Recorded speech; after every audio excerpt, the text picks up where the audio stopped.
ਉਸ ਨਾਲ ਯਾਰੀ ਕਦੀ ਨਾ ਕਰੀ, ਉਸ ਨਾਲ ਯਾਰੀ ਕਦੀ ਨਾ ਕਰੀ ਜਿਸ ਨੂੰ ਆਪਣੇ ਉੱਤੇ ਗਰੂਰ ਹੋਵੇ। ਮਾਂ ਬਾਪ ਨੂੰ ਬੁਰਾ ਕਦੀ ਨਾ ਕਵੀਂ, ਚਾਹੇ ਲੱਖ ਉਹਨਾਂ ਦਾ ਕਸੂਰ ਹੋਵੇ। ਰਾਹ ਚਲਦੇ ਨੂੰ ਦਿਲ ਨਾ ਦੇਵੀਂ, ਰਾਹ ਚਲਦੇ ਨੂੰ ਦਿਲ ਨਾ ਦੇਵੀਂ, ਚਾਹੇ ਲੱਖ ਚਿਹਰੇ 'ਤੇ ਨੂਰ ਹੋਵੇ।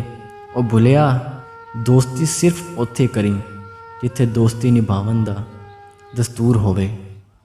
ਮੇਰੇ ਇਸ਼ਕ ਦੇ ਵਿੱਚ ਮਸ਼ੂਕ ਨਾ ਹੋ, ਮੇਰੇ ਇਸ਼ਕ ਦੇ ਵਿੱਚ ਮਸ਼ੂਕ ਨਾ ਹੋ, ਨਹੀਂ ਅੱਜ ਤੱਕ ਗਲਤ ਨਿਗਾਹ ਕੀਤੀ। ਤੇਰੀ ਹਰ ਮੁਲਾਕਾਤ ਮੈਂ ਇੰਜ ਕੀਤੀ ਜਿਵੇਂ ਮੂਸਾ ਨਾਲ ਖੁਦਾ ਕੀਤੀ। ਨਹੀਂ ਫਰਕ ਕੀਤਾ ਤੇਰੀ ਪੂਜਾ ਵਿੱਚ, ਨਹੀਂ ਫਰਕ ਕੀਤਾ ਤੇਰੀ ਪੂਜਾ ਵਿੱਚ, ਨਹੀਂ ਖਤਰਾਂ ਦੀ ਪਰਵਾਹ ਕੀਤੀ।